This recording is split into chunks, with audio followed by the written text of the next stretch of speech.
आर्या श्रीमती दुलारी Singh college के YouTube channel पर आप सभी लोगों का बहुत बहुत स्वागत है। बीटीसी सेकेंड सेमेस्टर के यह साइंस के फिजिक्स का यह लेक्चर, जिसमें आज हम लोग दूसरे पाठ के दूसरे भाग का अध्ययन करेंगे। इसके पहले वाले भाग में हम लोग मशीन क्या है, यांत्रिक लाभ क्या हैं, बल आघूर्ण, इन सभी के बारे में अध्ययन कर चुके हैं।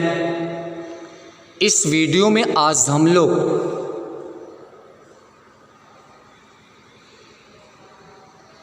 उत्तोलक के बारे में पढ़ेंगे। और आपको बता दें, ये जो आपका है उत्तोलक बहुत इम्पॉर्टेंट है। हर साल ये आपका क्वेश्चन इसमें पूछता रहता है। 100% है, उत्तोलक से संबंधित 1-2 क्वेश्चन आपका आना ही आना है। इसलिए आप इस वीडियो को अच्छे से पढ़ें, इसका नोट्स तैयार करें और ये आपके एग्ज़ाम के लिए बहुत ही फ़ायदा होगा। तो चलिए आज हम अपना सिलसिला शुरू करते हैं। सबसे पहले जान लेते हैं उत्तोलक के परिभाषा के बारे में। उत्तोलक क्या है, हम आपको लेक्चर जरिए बता दे रहे हैं। आपके सामने नोट्स भी बना हुआ है, आप इसे नोट्स तैयार करें। देखिए, उत्तोलक जो हमारा है एक सरल मशीन है। ये हमारा उत्तोलक जो है किसी कार्य को करने में सरलता प्रदान करता है। हम उस कार्य को सरल तरीके से कर सकते हैं, यही हमारा उत्तोलक है। इसकी आकृति यह सीधी भी हो सकती है या किसी मुड़ी भी आकृति की हो सकती है। अर्थात आप ये कह सकते हैं कि उत्तोलक एक मुड़ी हुई या सीधी एक मजबूत छड़ जैसी होती है। इस छड़ को एक बिंदु के सापेक्ष, एक कांस्टेंट, एक फिक्स बिंदु होता है, उस बिंदु के सापेक्ष हम इसे घुमा सकते हैं। इस पूरे हम जो आपका निकाय प्राप्त होगा उसी को हम लोग उत्तोलक कहते हैं। आप इसे सरल तरीके से भी कह सकते हैं। उत्तोलक एक सरल मशीन है जो हमारे कार्य को सरल तरीके से हल कर देता है या कार्य करने को सरलता प्रदान करता है, हम लोग उसी को उत्तोलक कहते हैं। उत्तोलक एक मशीन का भाग है, हमने आपको मशीन के बारे में बताया भी था। तो चलिए अब हम जान लेते हैं उत्तोलक। तो यहाँ पे आपके सामने दिखा हुआ है कि उत्तोलक के 3 भाग होते हैं। जैसा कि आपके सामने है, उत्तोलक में पहला भाग आयास है, जिसे हम लोग P से लिखे हैं। दूसरा भाग आलंब है, जिसे हम लोग F से लिखे हैं। तीसरा भाग आपका भार है, जिसे हम लोग W लिखे हैं। इस बात को आप ध्यान रखिएगा। उत्तोलक में आपके ये 3 बिंदु हैं। इन तीनों बिंदुओं की सहायता से हम उत्तोलक के प्रकार को बताते हैं। हर एक उत्तोलक में इन तीनों की स्थितियां अलग अलग होती हैं और अलग अलग स्थितियां ही हमें परिभाषित कराती हैं कि कौन सा उत्तोलक होगा। तो आइए सबसे पहले जान लेते हैं इनके ये जो भाग हैं ये क्या हैं। तो पहला आपका आलंब हो गया। आलंब क्या है, तो ध्यान रखिए, आलंब उत्तोलक में एक बिंदु है, प्रयुक्त बिंदु है, जो उसे हमेशा संतुलित करता है। अर्थात जो आपका आलंब है ये संतुलित करने वाला एक बिंदु है जो उसको हमेशा बैलेंस पे रखता है। उस बिंदु को हम लोग आलंब कहते हैं। इसे हम लोग F से प्रदर्शित करते हैं। दूसरा आपका है आयास। आयास एक ऐसी बिंदु है जहाँ पे हम लोग बल को लगाते हैं। अर्थात एक ऐसा बिंदु जहाँ पे हम बल आरोपित करते हैं, वह बिंदु आयास कहलाता है। आयास यहाँ पे हम लोग P से व्यक्त करते हैं इसे, और यह बिंदु लगाए गए बल को बताता है। तीसरा आपका रहा भार। भार क्या है? यह ऐसा बिंदु है या ऐसा भाग है जिसकी सहायता से हम किसी वस्तु को उठाते हैं या किसी भार को उठाते हैं, इसी को हम लोग भार कहते हैं। इसे W से व्यक्त करते हैं। एक उदाहरण लेते हैं। उदाहरण के जरिए आप समझिए, जैसे कूड़ा ढोने वाला गाड़ी, इसमें आप देखिए, आप इसमें एक उदाहरण के जरिए हम आपको समझा दें इसमें भार कहाँ है, आयास कहाँ है।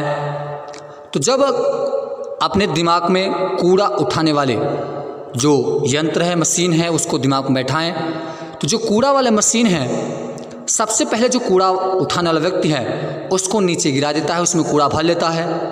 तो जैसे कूड़ा को उठाता है, वो पीछे की तरफ एक हैंडल होती है, उस हैंडल को जैसे वो दबाता है, अर्थात ये जो दबा रहा है मतलब जो बल लगा रहा है, यही उसका आयास हो गया। और जब वो उसे बल लगा के दबाएगा तो उसका जो कूड़ा होगा, अर्थात उसका जो भार है उसमें, वो पूरी तरह से उठ जाएगा। और जब वो उठ जाएगा तो उसमें आपने देखा पहिया लगा होता है, पहिया के जस्ट पहले वाला भाग कुछ होते हैं जो उसे बैलेंस प्राप्त करता है, वही आपका आलंब हो जाता है।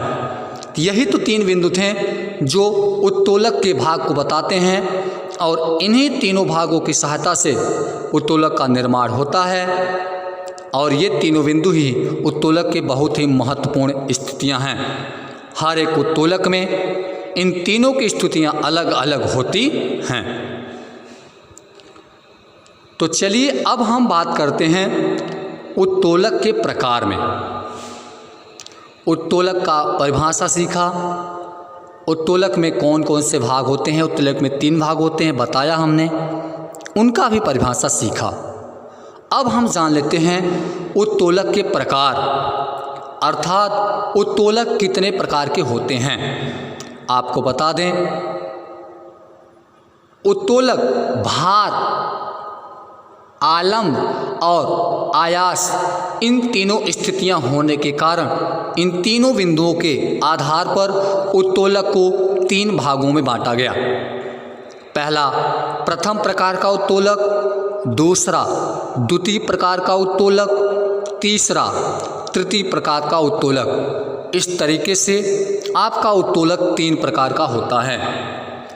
तो चलिए जानते हैं प्रथम प्रकार का उत्तोलक क्या है।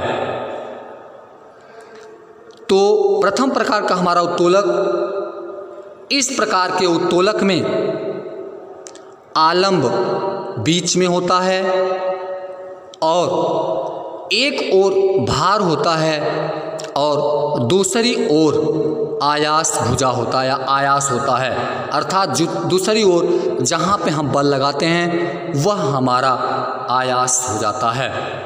तो ये आपका प्राथमिक उत्तोलक रहा।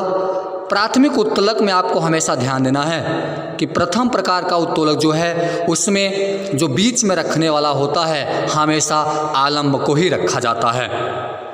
एक फिगर है, इस फिगर के जरिए आपको ऊपर दिखा हुआ है, ये आपके सामने फिगर है, भार यहाँ आयास, ये आपका आलंब इसमें बीच में दिखाया गया है और यही आपका आलंब है। प्रथम प्रकार के उत्तोलक के कुछ उदाहरण हैं, जैसे कैंची हो गया।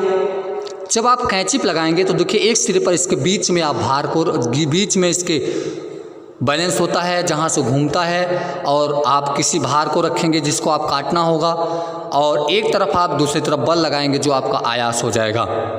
तो जैसे आपका कैंची हो गया, तराजू हो गया, हैंड पंप हो गया, कलम हो गया, नल की टोटी हो गया, ये सब के सब आपके, जैसे आनतल हो गया, कील निकालने, जैसे आप लोग कील निकालते हैं, कील निकालने वाला यंत्र हो गया, ये सभी के सभी प्रथम प्रकार के उत्तोलक हैं। तो चलिए दूसरे प्रकार के उत्तोलक के बारे में जानते हैं। दूसरे प्रकार के उत्तोलक क्या हैं? इस प्रकार का उत्तोलक में जो हमारा दूसरी प्रकार का उत्तोलक है, इसमें बीच में भार को रखा जाता है और इसके भार के एक तरफ बल लगाते हैं जो आयास होता है और दूसरी तरफ आलंब होता है जो उसको बैलेंस प्राप्त करता है, संतुलित बनाता है। आपको याद रखना है कि द्वितीय प्रकार के उत्तोलक में जो हमारा भार होता है वो हमेशा बीच में होता है। जैसे इसके उदाहरण हैं द्वितीय प्रकार के उदाहरण में सबसे मुख्य आपका सरौता है। सरौता आपका द्वितीय उत्तोलक है। नींबू निचोड़ने वाला जो मशीन है, अर्थात जिससे हम लोग नींबू का रस निकालते हैं, नींबू निचोड़ने वाला मशीन द्वितीय प्रकार का उत्तोलक हुआ। आपका ट्राली हुआ, जो ट्रैक्टर का टाली होता है, वो भी द्वितीय प्रकार का उत्तोलक है। बॉक्स का ढक्कन वो भी आपका द्वितीय प्रकार का उत्तोलक है। जैसे स्क्रू, ये आपका द्वितीय प्रकार का उत्तोलक होता है। तो ये सब के सब आपके द्वितीय प्रकार के उत्तोलक रहें और द्वितीय प्रकार के उत्तोलक में हमेशा भार को बीच में रखा जाता है। अब हम तीसरे भाग की बात करते हैं। इसके तीसरा भाग अर्थात तीसरा प्रकार मतलब तृतीय प्रकार के उत्तोलक के बारे में।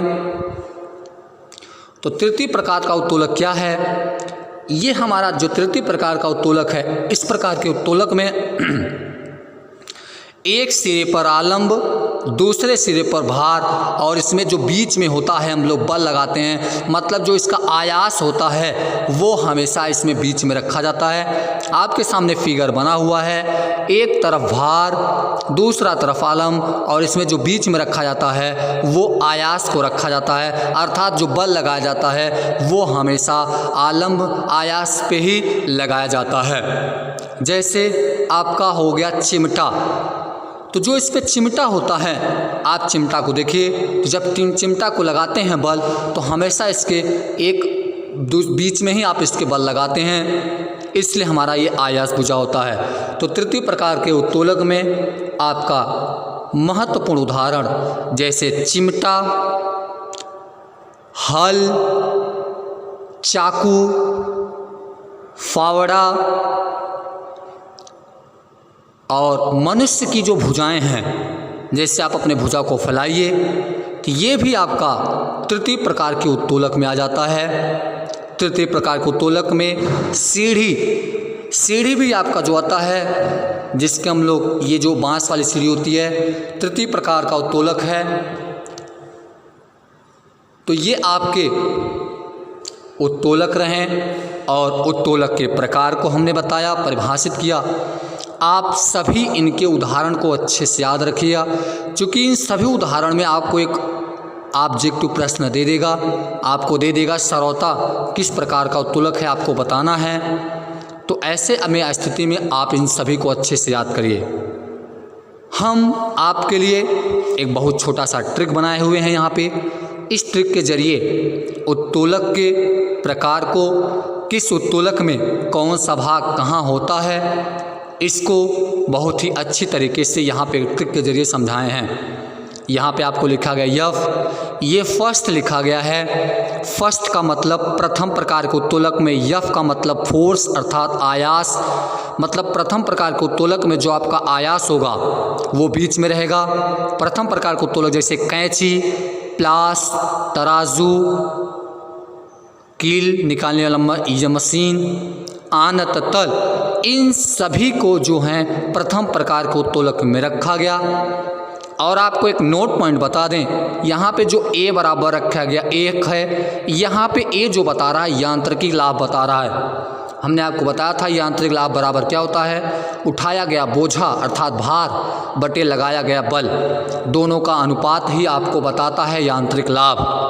और प्रथम प्रकार का उत्तोलक का जो यांत्रिक लाभ होता है वो सदैव एक होता है, अर्थात एक के बराबर होता है। दूसरी प्रकार का उत्तोलक W लिखा गया, ये आप सेकंड लिखे हैं, सेकंड मतलब द्वितीय प्रकार का उत्तोलक।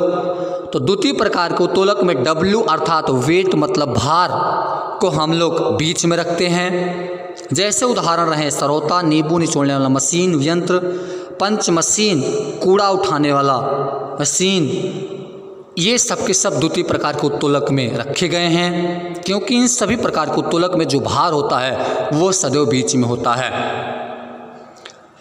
अब जो द्वितीय प्रकार का उत्तोलक है, इसका जो यांत्रिक लाभ है वो 1 से सदैव बड़ा होता है।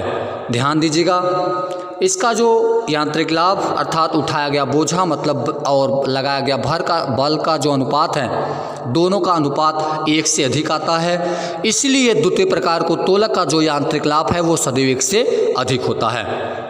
तीसरी प्रकार का उत्तोलक आता है। तृतीय प्रकार का उत्तोलक में जो P है, P का मतलब यहाँ पे आपको आयास है। आयास जो होता है आपका, ये तृतीय प्रकार के उत्तोलक में हमेशा बीच में रहेगा।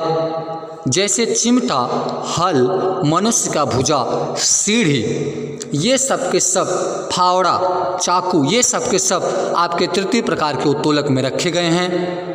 और इस उत्तोलक का जो यांत्रिक लाभ होता है वो सदैव 1 से कम होता है।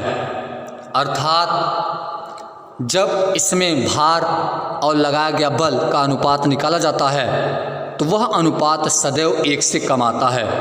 इसलिए इनका यांत्रिक लाभ सदैव 1 से कम होता है।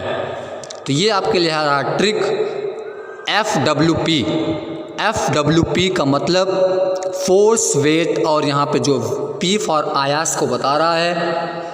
ये आपका जो आयास रहा, ये F मतलब प्रथम प्रकार के उत्तोलक में बीच में F रहेगा, मतलब बल रहेगा अर्थात आयास रहेगा।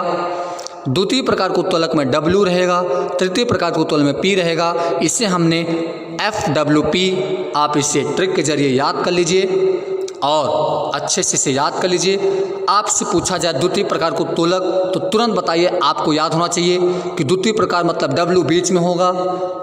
तो आग जब बीच में W हो गया अर्थात भार हो गया तो किनारे किनारे पर अन्य दोनों होंगे।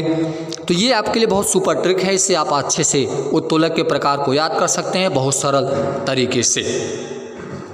तो ये आपका रहा आज ये उत्तोलक का प्रकार रहा।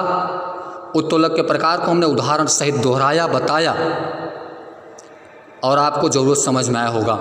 एक छोटा सा पॉइंट है आपका झुका हुआ तल, आनत जिसे तल कहते हैं, हम लोग इसे लेक्चर के जरिए समझते हैं। झुका हुआ तल जैसे किसी समतल तख्ता ले लीजिए, यदि हम किसी समतल क्षैतिज को तख्ते को क्षैतिज तल से किसी न्यून कोण पर झुका दें तो ये जो आपका तल प्राप्त होगा इसी को हम लोग आनत तल कहते हैं। जैसे आपने देखा होगा कि छोटे छोटे बच्चे जो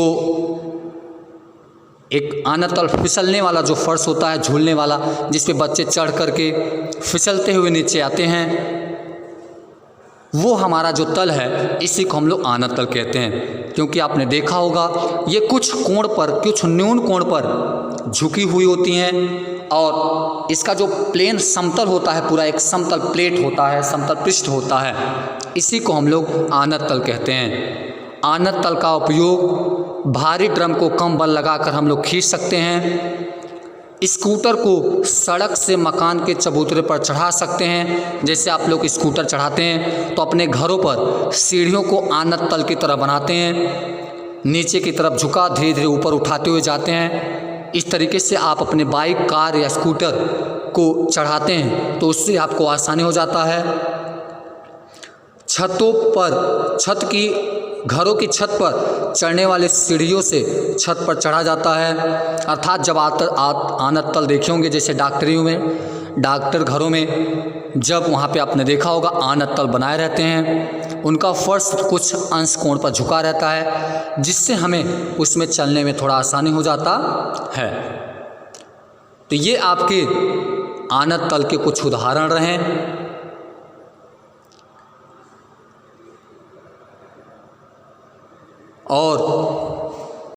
और हम आपको बता दें ये आपका दूसरा पाठ आज बहुत ही अच्छे तरीके से तैयार हो गया। आज ये दूसरा पाठ समाप्त हुआ। आज फिजिक्स का भी अध्याय आपका समाप्त हो गया और हमें आशा है कि जो भी अध्ययन आपको कराया गया, आप उसका नोट्स ज़रूर तैयार किए होंगे, और आप नहीं तैयार किए हैं ज़रूर तैयार कर लीजिए, क्योंकि आपके लिए जो भी पॉइंट पढ़ाया गया परीक्षा में आपका बहुत महत्वपूर्ण बिंदु हैं। आप इसे अपने तरीके से कुछ अलग किताब लेकर के नोट्स तैयार कर लें, एक बार किताब की सहायता से पढ़ लें, जिससे आपका ये पूरा नोट्स अच्छे से तैयार हो जाएं। और हम आपको बता दें, आप सभी लोग वीडियो को देख करके, सभी लोग जितने देख रहे हैं सभी लोग कमेंट करिएगा। हम एक वीडियो आपके लिए स्पेशल बनाएंगे जो एग्ज़ाम के दृष्टि के लिए आपके लिए बहुत उपयोगी होगा। वो केवल फिजिक्स के लिए एक वीडियो बनाएंगे 30-32 मिनट का, उसमें केवल एग्ज़ाम की दृष्टि से आपका प्रश्न लिया जाएगा, वो आपको रिवीजन के लिए रहेगा। उसमें संक्षिप्त तरीके से जो महत्वपूर्ण पॉइंट रहेंगे उसको हम दोहरा देंगे, लेकिन ये तभी करेंगे जब आप सभी लोग, जितने लोग वीडियो देखो सभी लोग कमेंट करेंगे, हाँ या ना में बताएंगे, लिख कर बताएंगे, तभी हम आपका वीडियो बनाएंगे। तो इस वीडियो को समाप्त करते हुए आप सभी को बहुत बहुत धन्यवाद। आप सभी लोग अपना पढ़ाई करते रहिए, पढ़ाई जारी रखिए।